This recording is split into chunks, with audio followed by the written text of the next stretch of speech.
यहाँ पर आए हमारे मीडिया के सारे कर्मियों का और भाइयों का मैं स्वागत करता हूँ।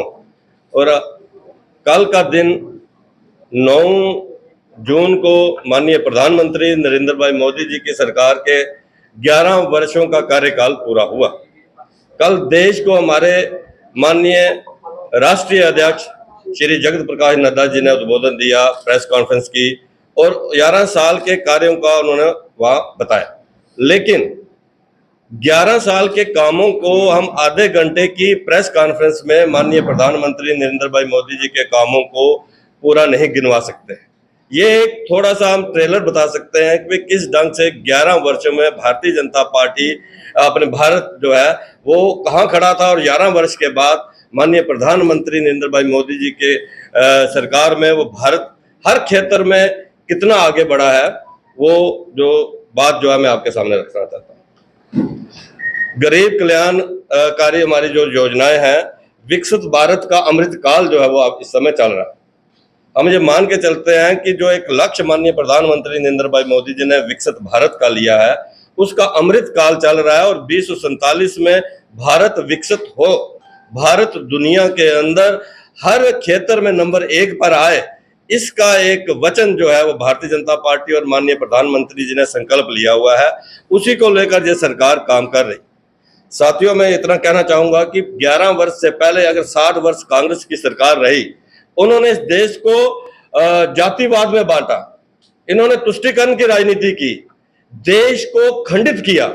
लेकिन इन 11 वर्षों में देश को, देश के हर वर्ग को, हर समाज को जो है आगे लाने का प्रयास माननीय प्रधानमंत्री नरेंद्र भाई मोदी जी ने किया। इन 11 वर्षों में कुछ ठोस फैसले, कुछ इंपॉर्टेंट निर्णायक फैसले माननीय प्रधानमंत्री नरेंद्र भाई मोदी जी ने लिए। उसमें सबसे बड़ा फैसला जम्मू कश्मीर से 370 और 35 से हटाने का था। अब मानिए इस बात को कि 5 अगस्त 2019 के बाद जब 370 और 35 से हटा, पूरा देश, पूरी दुनिया ये कहती थी कि 370 हट नहीं सकता, 35 से हट नहीं सकता।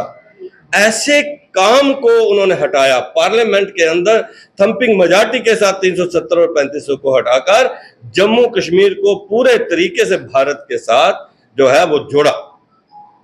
5 अगस्त 2019 के बाद जब 370 और 35 से हटा और उसके बाद आज यहाँ पर कोई अलगाववाद खत्म हुआ है, आतंकवाद खात्मे की तरफ जा रहा है। यहाँ पाकिस्तान जिंदाबाद के नारे लगते थे, आज वंदे मातरम और भारत माता की जय के नारे लगते हैं।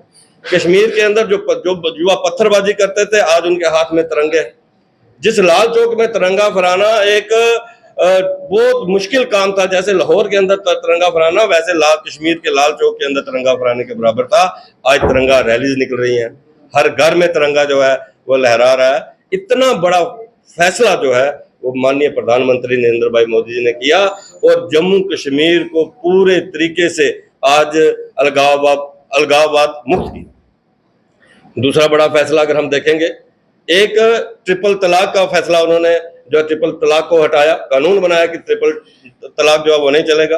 भारत के साथ साथ लगते हुए पाकिस्तान, बांग्लादेश और खाड़ी के जितने देश हैं, कहीं पर भी ट्रिपल तलाक जो है उसका कानून नहीं था। हमारी बेटियों को, बहनों को, माओं को जो है उस ट्रिपल तलाक के चलते कितनी उनको बुरी जिंदगी जो है जीनी पड़ती थी। बड़ा फैसला था, माननीय प्रधानमंत्री नरेंद्र भाई मोदी जी ने इस बड़े फैसले को लिया और ट्रिपल तलाक जो है उनके दौर के अंदर उन्होंने अपने हाथों से उसको खत्म किया। अगर हम वक्फ अमेंडमेंट बिल की बात करें, जिस ढंग से वक्फ की प्रॉपर्टी को कुछ लोगों ने कोड़ियों के बाग खरीद कर रखा हुआ था और उनका जो रुपया जो है वो गरीबों के अंदर लगना चाहिए था, एक बड़ा विरोध हुआ। उस विरोध के बावजूद, क्योंकि एक रिफॉर्म है ये, जब रिफॉर्म्स होते हैं तो विरोध भी होता है, और वक्फ अमेंडमेंट बिल जो है वो भी जहां पर जो है